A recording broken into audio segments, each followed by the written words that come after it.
Welcome to Crosspointe. Welcome to Crosspointe. Welcome to Crosspointe.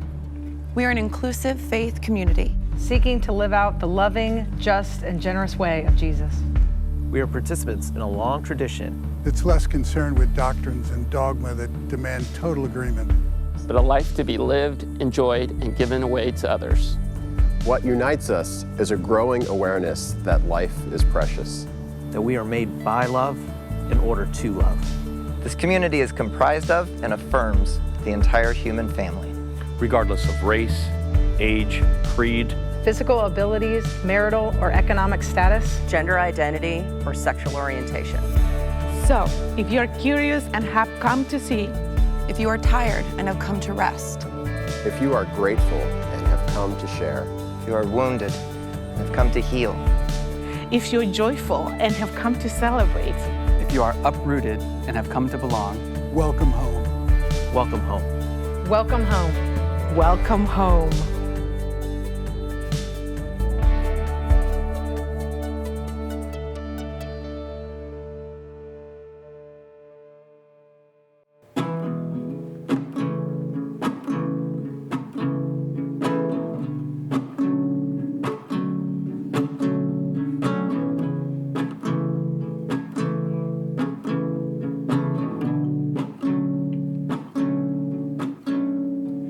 Lord, I find you in the seeking. Lord, I find you in the doubt. And to know you is to love you, and to know so little else. I need you. Oh, how I need you. Oh, how I need you. Oh, how I need you.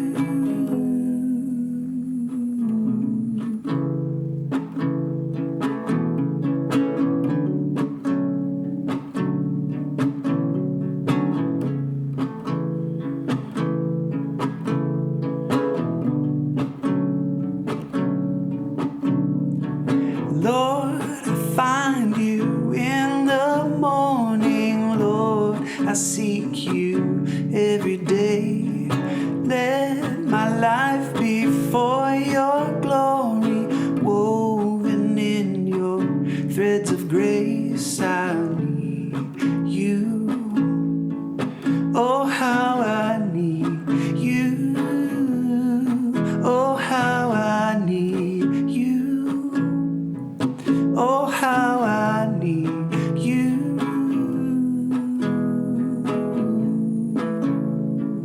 Go where you shine, break the dawn. Way right before me, light. All I need is you. Oh, light, glorious light, I will go where you shine, break the dawn, crack the skies, make the way bright before me in your light. I will find all I need is you. Oh, light, glorious light, I will go where you shine, break the dawn, crack the skies, make the way bright before me in your light. I will find all I need is you.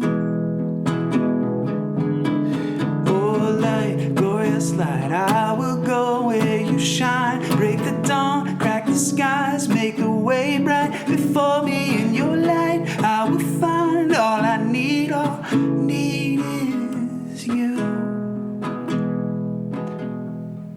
Lord, I find you in the seeking. Lord, I find you in the doubt. And to know you is to love you, and to know so little else. I need you. Oh, how I need you. Oh, how I need you. Oh, how I need you.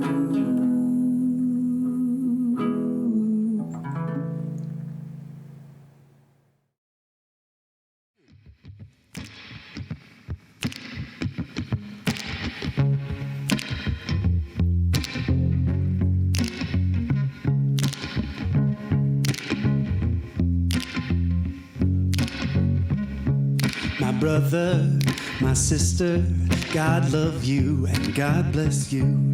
My brother, my sister, God love you and God bless you. And may God hold us all in those almighty hands of love. May God hold us all in those almighty hands of love.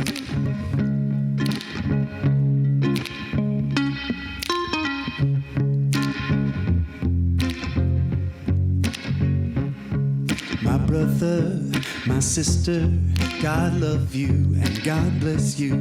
My brother, my sister, God love you and God bless you. And may God hold us all in those almighty hands of love. May God hold us all, those almighty hands of love.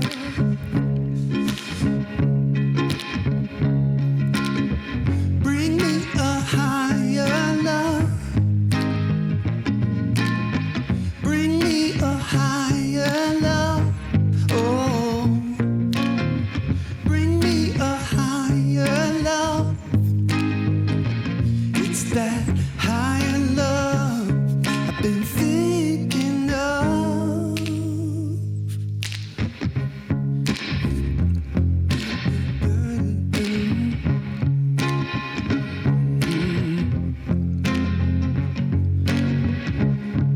My brother, my sister, God love you and God bless you. My brother, my sister, God love you and God bless you. And may God hold us all in those almighty hands of love. May God hold us all in those almighty hands of love. Higher love. Bring me a higher love. Bring me a higher love. Oh, whoa. Bring me a higher love. It's that higher love I've been thinking of.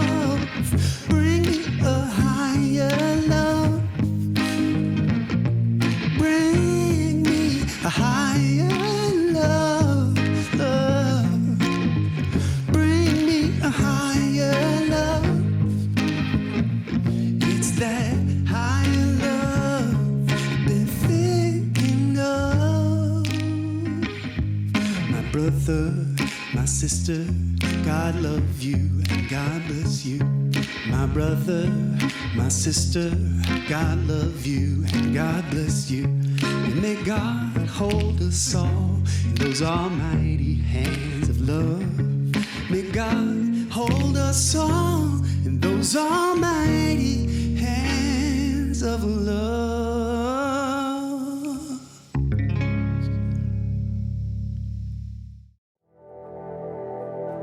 There are many ways we collaborate with each other to be the church we're called to be and to serve how we serve. And our contributing financially is one of the most important of those ways. If you want to help fund and sustain what we get to do together, go to crosspoint.org/contribute to see the many simple ways that you can do so. You can even text crosspointenc to 77977 to receive a link to get started now. Thank you for your partnership in the work we do together.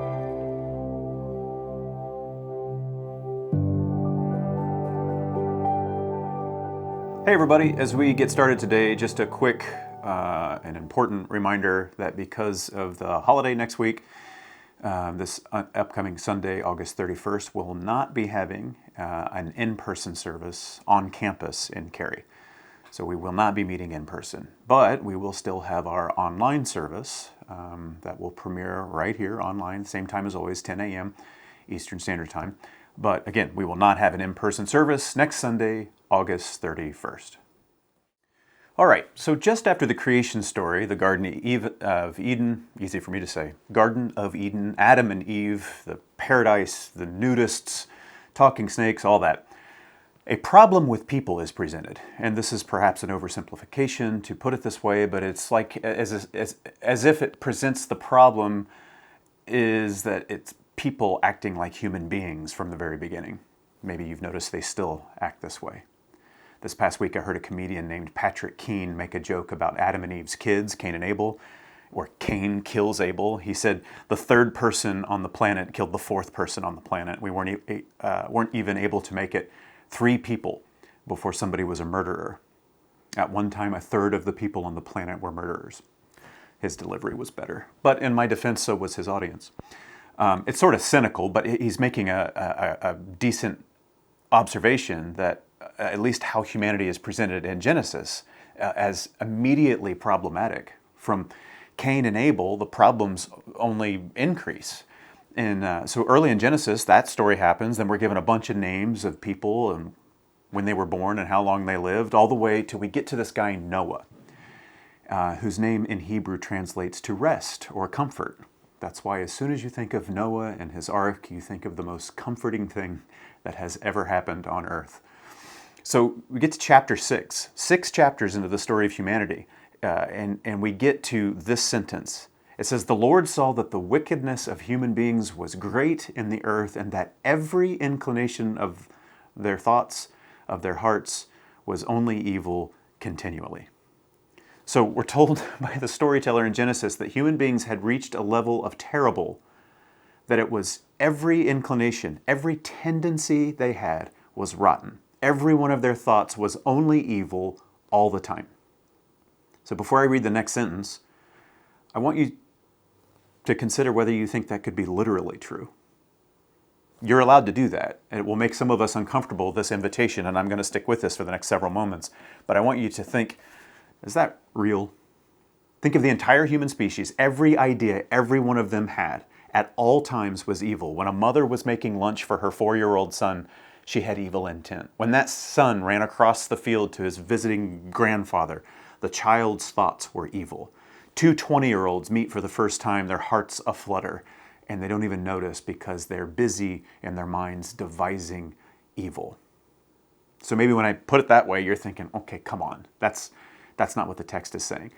And then I would high-five you, because that's appropriate. That's an appropriate way of backing up and saying, wait a minute, every inclination of every human was always and only evil. That can't be literally true.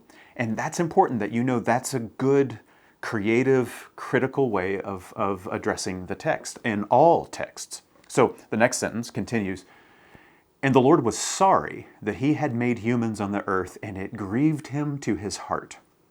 He was sorry he did it. So that's supposed to sting.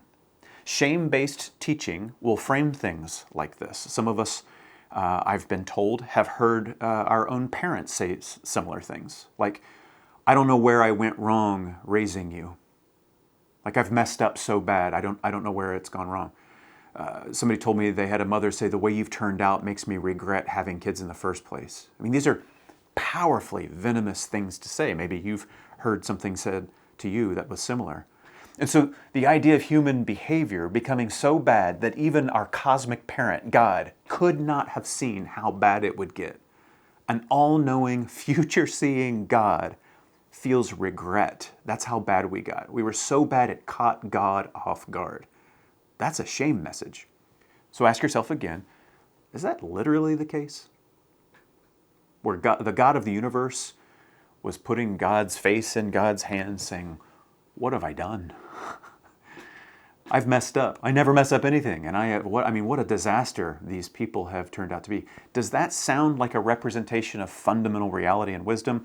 Or is it maybe more of a particular cultural framing that's telling the story of society having gone off the rails? And it was bad. And so then it continues, "So the Lord said, I'm going to blot out from the earth the humans I have created, people together with animals and creeping things, which are lizards and bugs, birds of the air, for I am sorry that I have made them. I regret that." But Noah found favor in the sight of the Lord.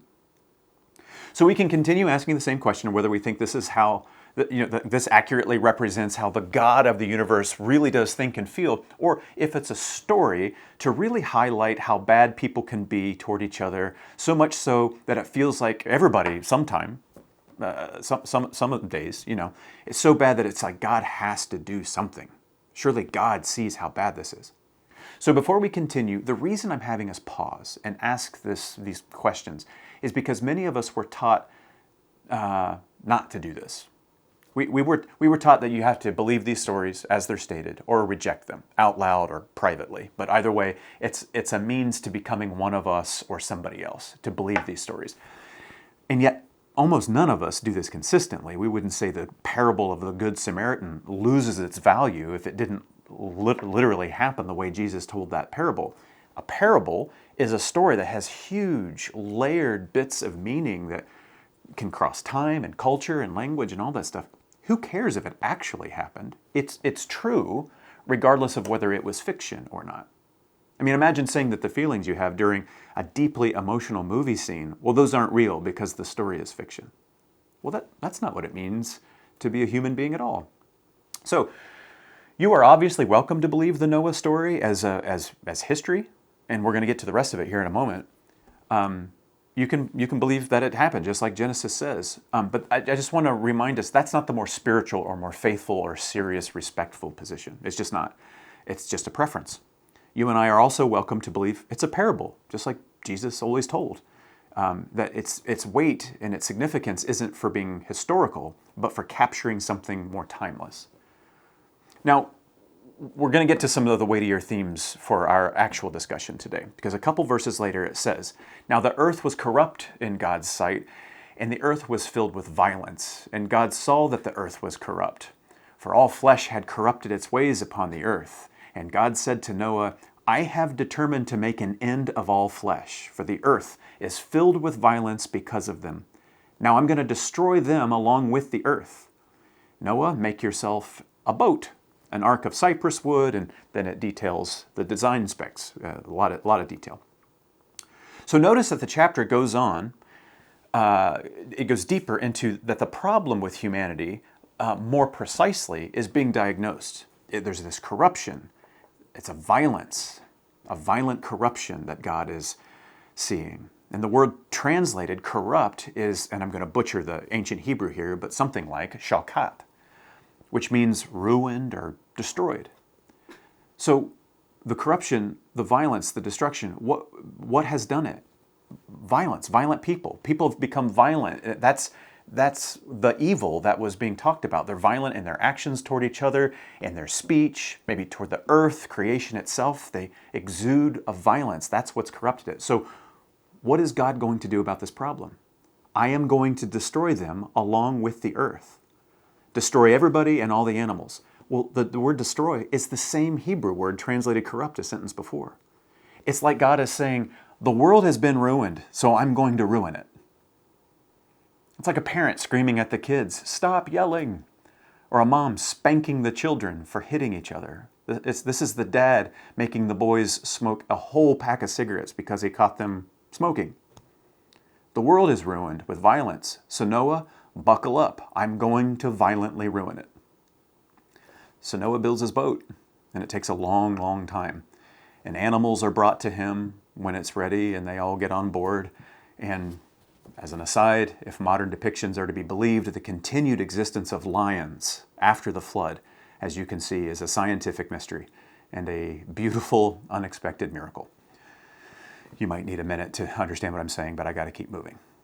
So, the rain starts, the floodgates are opened, and all the world is flooded so deeply that even the highest mountains are completely covered, and it stays this way for well over a month. Everything on earth is drowned to death. And again, if we have a felt duty to defend this as literally historical, we have to ask why fishermen in their boats couldn't survive 40 days. Or more confusing, why did marine life get a pass? Because sure, suddenly deeper oceans would be very disruptive to all marine ecosystems, for sure, but it would hardly kill everything in the seas, in lakes, in a month. I mean, why does God kill grasshoppers and pigeons for the violence of humanity, but he gives sharks and orca a pass? I mean, those things are real jerks. Butterflies never hurt anybody, right? Again, these aren't taunts at belief or the Bible. These are the kinds of questions that are perfectly valid to ask if we're thinking this is a documentary. But in it being only a documentary, it robs it of some of its value. Some of us have been taught this is the only way to really, give it esteem, but that robs it of our ability to talk about it like a parable. So everything on earth is dead except for 8 people, Noah and the family, all these animals that were on the boat. Water levels finally go down. We can assume there's mud and death everywhere, and all of creation has to start over again. God has solved the problem in Genesis chapters 6 through 10 and is now restarting the project, right? And then right away we see Noah's family caught up in shame and division and pain. You can read that in chapter 10. And then Genesis chapter 11 says all the people pretty immediately come and start saying, "Come, let us build ourselves a city and a tower with its top in the heavens, and let us make a name for ourselves. Otherwise we shall be scattered abroad upon the face of the whole earth." And then it continues with God looking like God regrets making people again, actually has to go down on earth, get involved on the ground with messing up their plans and their ability to communicate. Why? Well, it sort of sneaks by. But the people building themselves a city and a tower, this isn't for tourism. A tower is a symbol of military strength. It's a military structure. That's why in Psalm 61 it reads, "You, God, have been my refuge, a tower of strength against the enemy." A tower is a military advantage. You can see the enemy coming from far away. You can shoot your arrows down at them from the high ground. And it says, let's make a name for ourselves or we'll be scattered. Like that, we're going to dilute ourselves, dilute our power and our influence. So you see what's happening. Within just a few generations after the flood, human beings are getting ugly with each other again. Violence is making a resurgence. Human beings are seeing themselves in terms of us or them again. And frankly, this is a whole sermon in and of itself. What continues to set us back as a society, as a species, is the impulse carried out over and over, almost always by a few greedy, aggressive men, to reduce the beauty of the human experience for the rest of us to who's got a bigger tower. And so to return to my main point, it's not completely separate from that. But here's what I want us to notice. And I want us to realize, whether we think the Noah story is literal history or a parable, the main takeaway holds either way. It didn't work. The flood didn't solve the problem as it was expressly put forth for solving. God is presented as recognizing a huge problem with people, and it's so bad God feels regret and grief and so wipes everybody and everything out, and within just a few generations we're right back to the same stuff again. The flood didn't solve the problem. The flood simply got the problem wet. It added suffering. Think about whether violence, corruption, mean-spiritedness toward one another, the self, the world, creation, living beings, all that, did it go away? No, of course not. So this isn't the story of a problem being solved. It's a story about problems not being solved by the same level of consciousness that create them. This is a story, among other things, that invites us to consider a better way to use the power we have. There's an old Jewish proverb that says any jackass can kick a barn down, but it takes a good carpenter to build one. Maybe you've seen this yourself. How easy it is for the uncreative, the impulsive, the reactionary, impulsive way of being to really ruin things, but then claim they really did something. But it takes someone special, someone patient and wise and skilled, somebody with a vision to create something better than what we have. I read somewhere years ago, and I confess I don't know if this is true. I'm only repeating it because it feels like it could be true, but I'm telling you I don't know if it is. I read that demolition has one of the highest, if not the highest, job satisfaction rankings, at least in the immediate sense of what's satisfying. The act of knocking things down, destroying them, wrecking ball, blowing things up with explosives, cutting up, hauling away, erasing in just a day or even hours, that it really gives a sense of immediate completion and accomplishment. And again, I don't know if it's true, but you can tell why I'm saying this, whether it's the survey was true or not, because it really might be. There's a real immediate sense of satisfaction in tearing a thing down, disappearing it out of your way, dealing with it that way, that it just doesn't exist anymore. I mean, imagine a superhero that turned green and got big and growled, "Hulk build." I mean, that guy would have never made it to the Avengers. So I'm not saying immediate payoff or demolition or destroying is rooted in being evil. In fact, it's often necessary. Anyone who's redone their kitchen knows the fun part is the Hulk smash part. I'm just reminding us that it takes patience and vision and investment to get all the way to the new and improved kitchen. Or less metaphorically, I'm saying the destructive, just do away with it impulse, as applied to how we deal with each other, is almost always easier and faster, less well considered, and therefore probably less good as a pathway.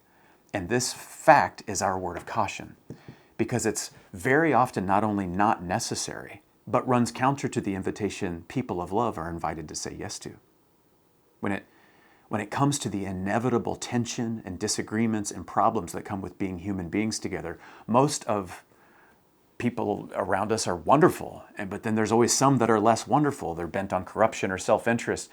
But all of the reasons it's hard for us to be human together, when it comes to all of that, our short-term reactive instincts, scorched earth, just flood it, just abandon the whole thing and start over somewhere else, most of the time that does not solve problems. It adds to them.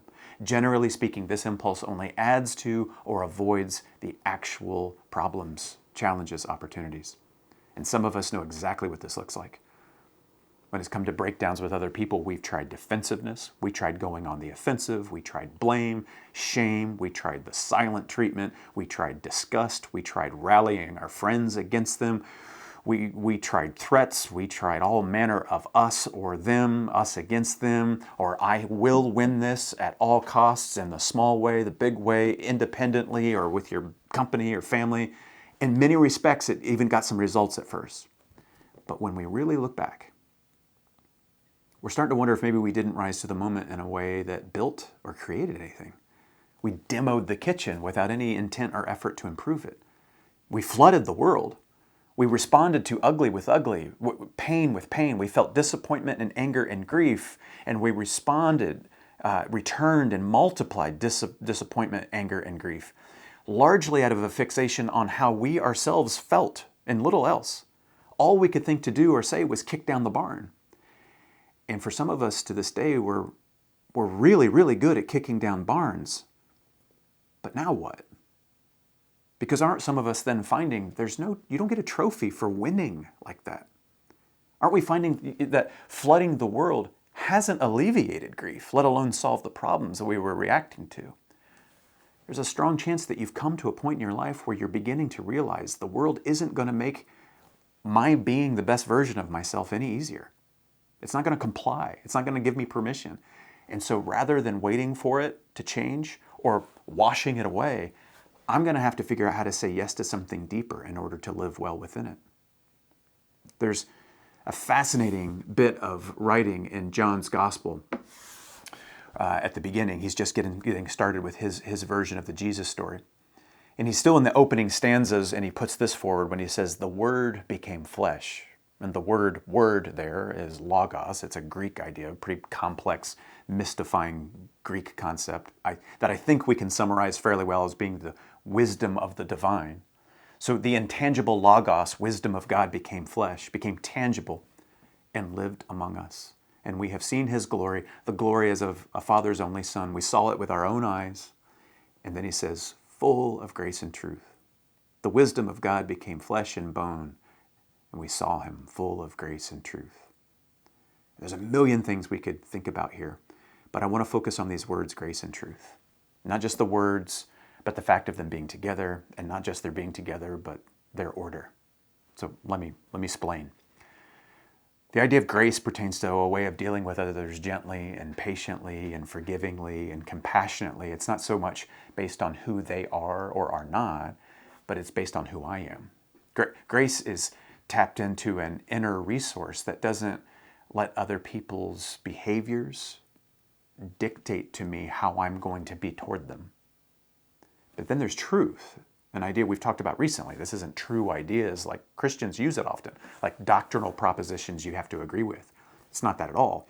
The word in its original language here is literally about uncovering what's actual. It's the acknowledgement of what is underneath what is not. So it's not what it should be or would be preferred to be, it's just what is.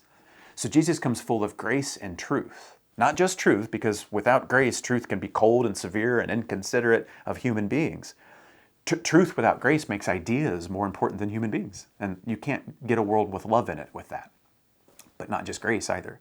Because grace without truth, that's useless and spineless. You can't hold other people accountable. You can't bring justice or change or improve collective or individual lives that way. Grace without truth, you can't get repentance. You can't get growth. And truth without grace leaves resentment and defensiveness and severed connections. But then the word order is important too. Jesus coming full of truth and grace would make a really strong statement that truth is the main thing. And some people try to live this way. They say things like, oh, forget your feelings. We're just dealing with facts, which is almost never true. And well, maybe sometimes that's somebody's only recourse, like they have to suspend strong feelings to get something done. So we just have to focus on what's true. Maybe there's a case for it sometimes. And some pastors are trying it right now as we speak. They'll say, yeah, God is love, but first and foremost, God is holy and just, even though the Bible never says that. Maybe God told them something special. What typically goes with this sentiment is severity and ultimatums. I've never heard somebody say, oh, sure, God is love, but primarily God is holy and just. And then they go on to explain that God is even more kind and compassionate and gentle than you imagined. It never goes that way. It's always them saying, yeah, sure, God is love, but don't get your hopes up because God is first and foremost a destroyer, not a creator. And so I take those sentiments as an attempt to reverse John's framing of Christ to have come full of truth and grace instead, amplifying a sense of severity to frighten people into compliance rather than inspire them into the way of love, creation. But listen to these words again in the order they come in. The wisdom of God came in our flesh, in our midst, full of grace and truth, full of grace and then truth.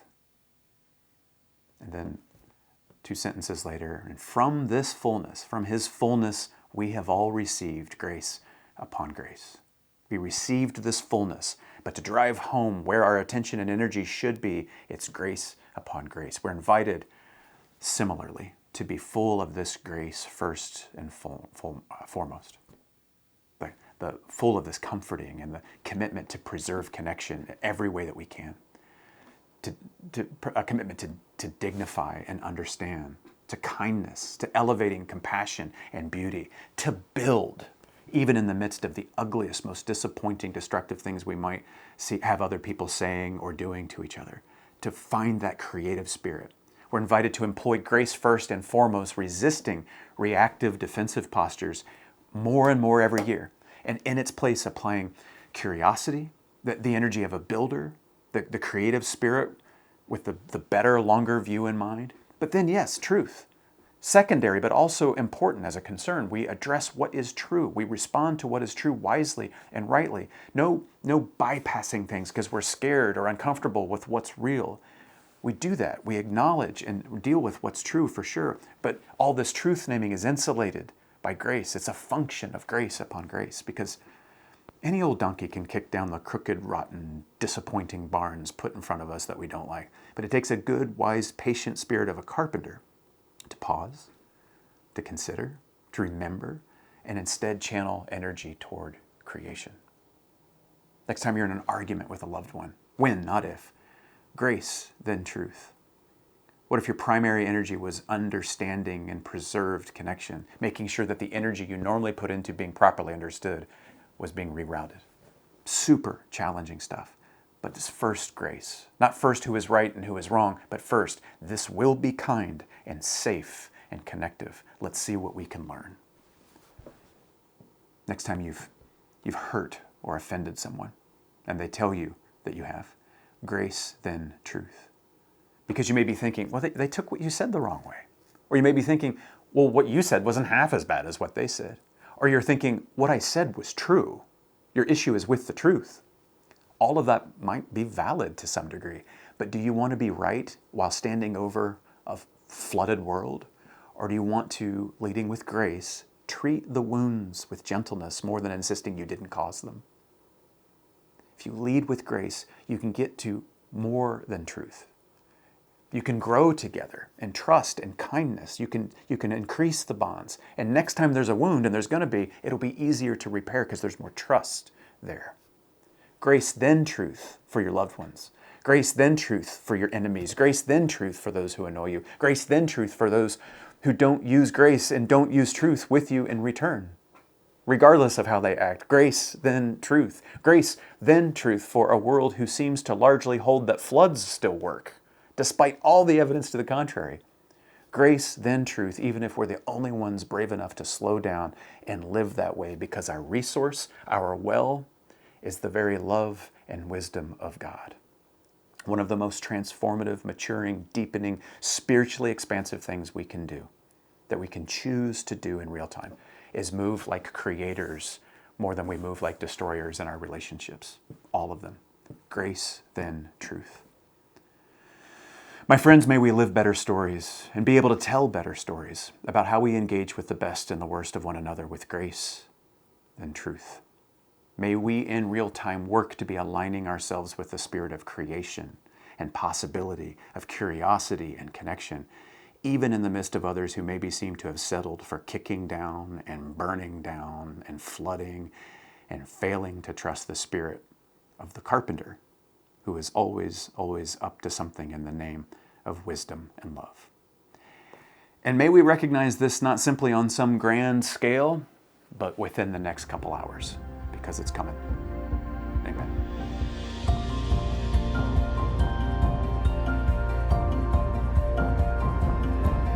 If you would like to know more or get connected to Crosspointe, go to crosspoint.org. If you're in need of care or assistance, go to crosspoint.org/care. And welcome home.